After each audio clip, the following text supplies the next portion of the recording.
to the Power of One. Today, I will be speaking with Dr. Harris. We want to educate the public on monkeypox. We see it is a public health emergency and it is in the news. The most important thing that we can do is educate ourselves. Welcome to the show, Dr. Harris. Thank you. Dr. Harris, please tell me, what we're hearing about monkeypox, and we've been hearing it for the last couple of months. Is this the very first outbreak of monkeypox? So it's actually not. The first case of monkeypox was discovered back in 1958. It was actually discovered in lab monkeys. So monkeys that were being used for research, they noticed a disease that was actually similar to smallpox, less severe, but a similar type of illness. And it's actually caused by a similar virus called a Variola virus. And the first outbreak in humans that was seen spreading in human populations was back in 1970. So we've had outbreaks of this in smaller populations, mainly in Central and Western Africa, since that time, on and off over the years. And most cases that we've seen outside of Africa have come from people who have either traveled there or have come into contact with animals from that area. We have not before seen cases where it's spreading among people who have not directly traveled there or directly come into a contact with an animal from that area. So this is new. This type of international spread that we're seeing is a new type of pattern for this illness. And how is it spread? So it's spread through close contact. So unlike with COVID, what we've seen where you can get it from just being in a room with somebody, breathing around them, it is spread through closer contact. So you can get it from sharing utensils with somebody, kissing, hugging, touching the spots that they get on their skin. And you can even get it from touching, say, bed linens. If somebody's been in a bed with infected sores on their skin, and then you touch those bed linens, you can contract it that way as well. So we, as you know, we were limiting our contact during COVID and the pandemic, which we're still in, and people stopped shaking people's hands. Would you recommend we continue to do that? And can monkeypox be spread that way also? It potentially could. A big difference between monkeypox and COVID is that with monkeypox, generally speaking, you can only contract it from somebody if they have symptoms. We know that with COVID, part of the reason it spreads so well is that you can not have any symptoms and be spreading it. With monkeypox, you pretty much have to have some kind of symptom to be able to spread it to somebody else. So if somebody is sick and has some kind of symptoms and you shake their hand, you absolutely could contract monkeypox from doing that. So I think that there is decent public health guidance that, shaking hands at this point, it depends on your comfort level, obviously, and the risk factors. If somebody's not sick with any kind of symptoms of monkeypox, then odds are they're not going to make you ill by spreading it to you. But we are still in a pandemic of COVID-19, and there is this spreading concern about monkeypox. So it may still be wise to consider not shaking hands in public settings among, people that you're not familiar with. Okay. Now, with the monkeypox, is there a certain population that has to be extremely careful? Again, going back to COVID, we were worried about the elderly contracting COVID. Is the same true with a certain population for monkeypox? Not that we've seen. So everybody has an equal opportunity of becoming sick. We've seen children becoming sick. We've seen, older adults becoming sick as well. If you have a severely compromised immune system, severely immune compromised people may be at greater risk of complications from monkeypox. But we know that you are just as likely to catch it regardless of who you are. We are seeing right now clusters of the disease, mainly in populations of men who have sex with men. But that's not because the disease preferentially infects that group of people. That just happens to be where it is. Like I said, it spreads through close contact. So if you are having sex with men, it will spread in that group. But we know that just like with any other illness, it can spread outside of those groups because people have contact with other people as well. So it's not automatically restricted to that group. It is not a disease of this group specifically. Anybody can get this disease. Okay. Tell me why monkeypox is in the news right now. So what we're seeing is that, like I mentioned before, this is the first time that we're seeing monkeypox really spread among people, spread from person to person outside of the area where it's endemic, where we see these outbreaks occurring naturally. So it's not normal that we would be seeing a spread in Philadelphia or New York City, for example. So the World Health Organization recently declared monkeypox a public health emergency of international concern. So that means that there are significant public health risks. There's a potential for this to spread around the globe, and that it requires international cooperation to address the threat to human health. In the US, we've had over 3,400 probable or confirmed cases in over 44 states, DC and Puerto Rico. There's over 16,500 cases in 74 countries. So that's a lot, considering this used to be restricted to a very small part of the African continent. So we're seeing that this has the potential to amplify and infect many people. Now, do we have any cases here in Philadelphia? And do you think that monkeypox will become a pandemic like the COVID-19 virus? It's hard to say if it will become a full-on pandemic. I think that we see that it doesn't spread as quickly as COVID does, or to as many people. I've talked before about the idea of the R naught, which is a fancy way of saying basically how many people can you infect if you have the infection yourself? How many people are we expecting that you can infect easily?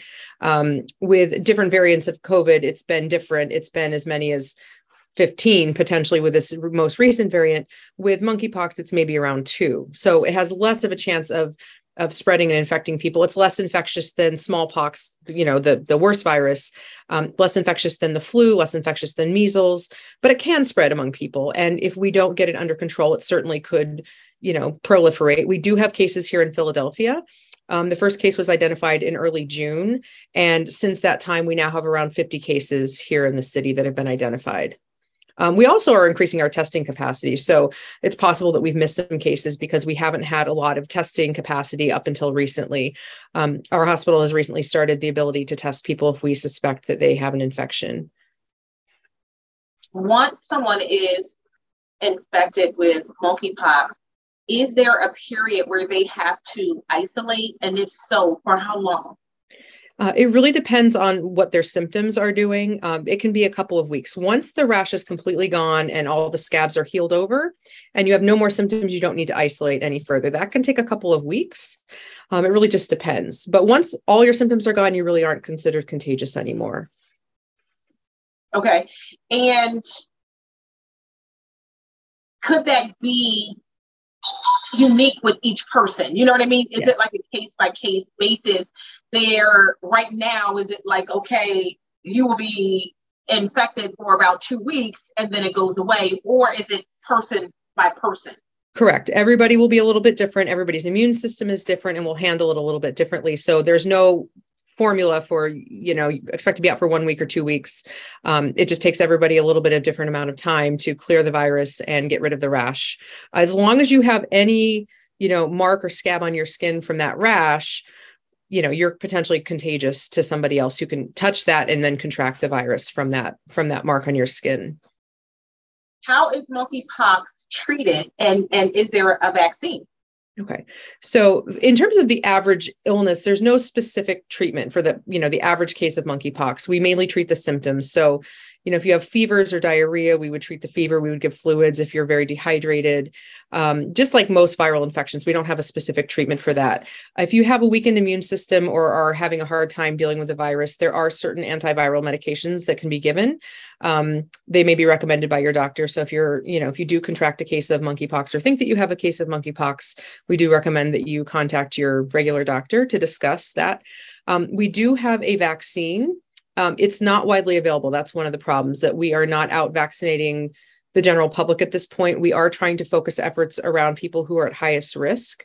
So we're focusing on populations. If we know that you've come into contact with somebody with monkeypox, we are getting the vaccine for you.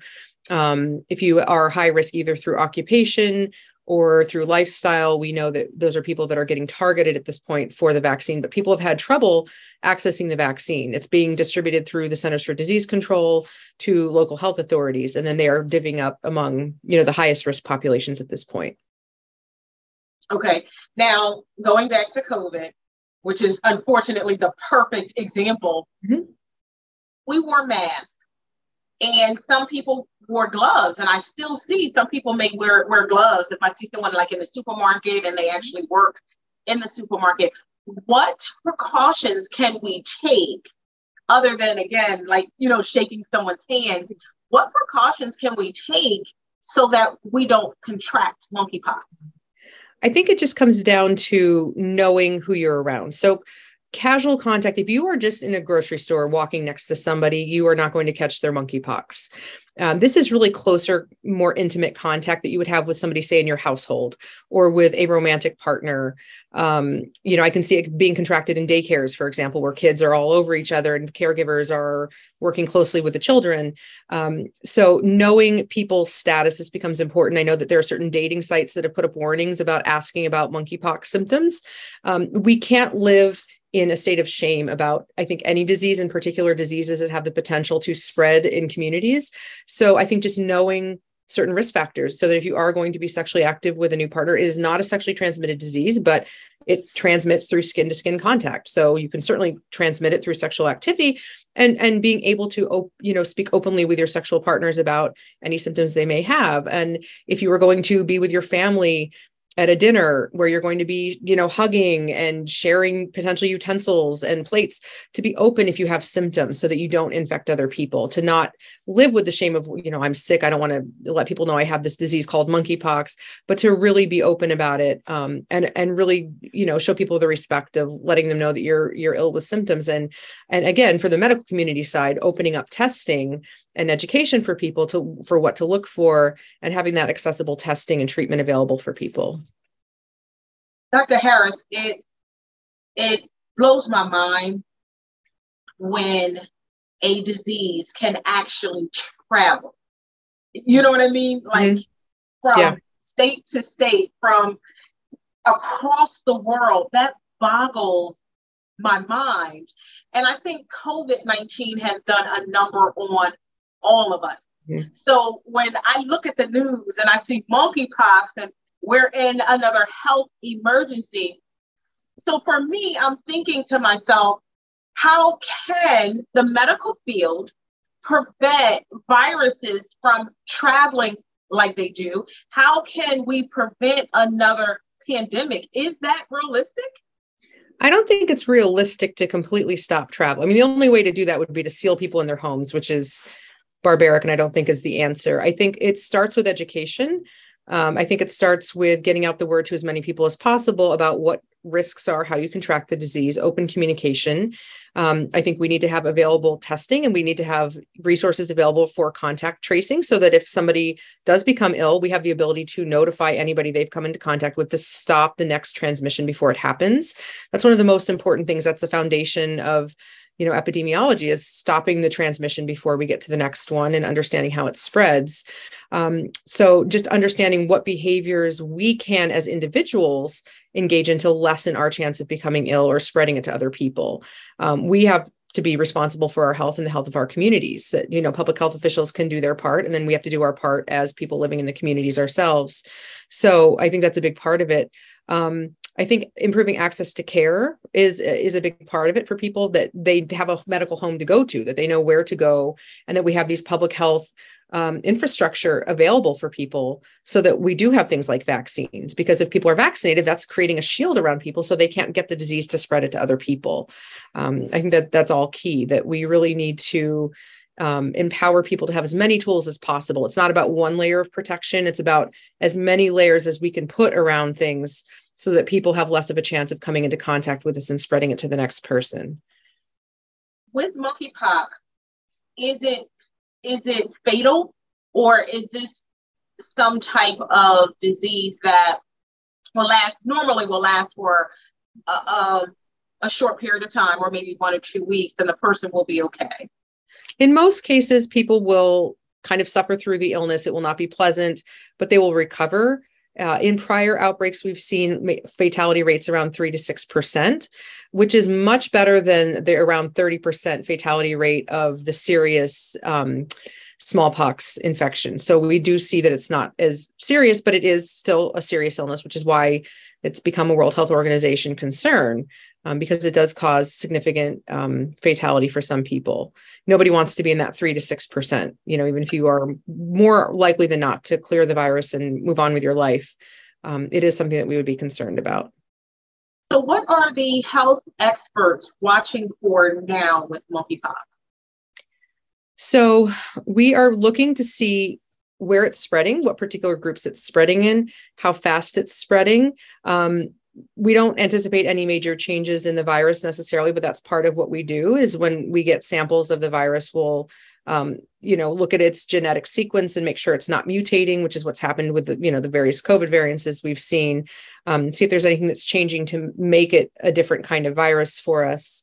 And then we're really just trying to do basically at the ground level, seeing how it's spreading, where it's spreading, and how we can stop that. We're keeping an eye out for what we can do to stop the spread throughout the world. Like you said, it really likes to travel, and doing our best to stop that where we can. Now, do you know what part of Philly it's spreading in right now, or is it just pretty much scattered? To my knowledge, it's scattered. I don't think it's concentrated in a particular part of the city. Okay. All right. And have you seen anyone at Einstein who was diagnosed with monkeypox? I actually have not. No, I have not yet.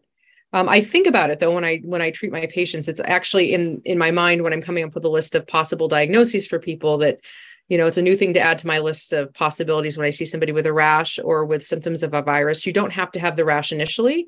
Not everybody will. Sometimes you come in with symptoms of, headache, body aches, fever, runny nose. And then you'll get the rash a little bit later. Sometimes you get the rash at the same time. So it can be a little bit variable. So it is definitely on my list of things that I think about now that I wasn't thinking about a couple months ago. Right. Now, Dr. Harris, did you at any time, say recently, let your guard down because the COVID numbers have decreased? And will you start, if you did let your guard down, will you now protect yourself more so than you did before because of monkeypox? Me personally, I don't think I've ever actually let my guard completely down with COVID. We are still doing universal masking in the hospital. So when I go to work, I'm still wearing my N95 mask for all patient encounters. Even before COVID, we were doing universal precautions, which means that we assume that anybody could have an infectious disease, and we protect our patients as well by wearing gloves when we, do any kind of exam or anything like that. So that protects us as well and protects our patients. We do hand washing before and after we see every patient. And, for certain encounters, we are wearing gowns as well. So a lot of those protections haven't changed and will not change just because we were already very cautious in this healthcare environment to begin with. In terms of COVID numbers are actually increasing as well. Right now, we're seeing an increase. It's not being widely reported, but we are starting to see increasing numbers as well, largely due to the BA.5 variant that we're seeing. So we haven't really had a break from COVID, to be honest, in the healthcare realm. I think most people I know are kind of over COVID. So they're in their minds living their lives like it's gone. It's certainly not gone. It's still there. So you come into the hospital, it looks like it did in 2021 or 2020. It's kind of the same thing. And so we are keeping it a safe place for people to receive care. We are doing the same disinfection protocols. You will get safe, clean care in any hospital that you go to. So we, as always, are encouraging people to go and get any care that they need. Do not hold off on seeing your primary care doctor. Do not hold off on seeing your specialists. Just because monkeypox is around now, this is not a time to not go to the emergency department. If you have an emergency, this is not a time to hold off on going to see your primary or getting your mammograms, your colonoscopies, your regular health screenings. We are keeping it safe for people. I myself go get my routine. I have all the doctors I go see. I still go see them regularly because it's important to maintain your health. There's other problems that will come if you don't do that. So I would not say that this is a threat so big that you should avoid being in hospitals or seeing your doctors, because bad things happen when you delay. And that's what we've seen with COVID, that people delayed their care and came in with worse situations, strokes, heart attacks, from not getting medication refills, not seeing their doctors, not getting things under control. So definitely, we have not let our guards down in terms of how we treat our physical environment and the care that we give our patients. And I don't want people to be so scared of this that they don't come see us in the hospital if they need care. Right. So Dr. Harris, what words of encouragement would you have for those who are watching the news and saying to themselves, I just cannot go through another health emergency because COVID has done a number on all of us mentally? What words of encouragement would you have for the viewers? I think that we're all in the same boat with this, that like we're all so sick of COVID. We're sick of the way that it upended our lives. I don't think monkeypox has to be another COVID. I think that we have a lot more control over this. The first thing is, first of all, we all survived COVID. Look at us. Like we made it. We know the drill. We know what to do. And this does not have to be another 2-3 years of putting our lives on hold and sitting in our house. It does not spread as easily. It's not as contagious. This just has to do with avoiding people who are sick and, common sense methods of avoiding getting ill. It's not going to be as severe as COVID in terms of having to completely, isolate yourself from other human beings and lock yourself in your house. I think it's just a matter of basic hygiene and just being aware of the people that you're around. I think it is something we need to be aware of. It's something that we need to learn about, educate ourselves about, have a basic awareness about, and just have in the back of our minds as something that's circulating for now. And be careful with, like you mentioned, the handshaking. Maybe that's something we don't do right now. If we meet new people, something that we maybe ask about, even if it's a little bit awkward. I think right now we're in an okay position to continue to live our lives and to think about the things that make us happy and to continue to do those things and engage in those things. I think it's just an awareness issue, just being aware of this and believing that we made it through COVID. Like we're all still here. We made it through COVID. We know what to do now. I think that gave us a lot of preparation. That was sort of like boot camp, and I hope we learned lessons from that we can carry forward. If monkeypox does become a pandemic for us, that this is something that we can deal with and we have tools for that we did not have back in 2019 or the beginning of 2020. So we are stronger for having gone through that, and we can get through this too. I hope. And I do have to admit, Dr. Harris, my whole life has changed. Like, pre-COVID, I would go to the mall, I would spend all my husband's money. Yeah. And now I find myself parking like right where my store is. Yeah. I'm going in my store and I'm leaving. And, I do have to admit, COVID has really changed my way of life, where I really do not want to be out much. And then seeing monkeypox in the news, I was like, this is like, it's too much. I mean, we've all changed. It's been very hard on us collectively. And I think to ignore that is to kind of live in an alternate reality, to ignore the impact that it's had on every part of our lives. And this is a lot. It is a lot. And you look at all these other things that are coming at us, like, the economy and climate change and gun violence and all these things that are coming at us all at one time. And it feels like something that we cannot deal with. But I think that this is something that we can absolutely deal with, that is manageable. Again, it comes down to education and taking control of our own health. And it is absolutely something that we can do. I thank you so much for joining me today.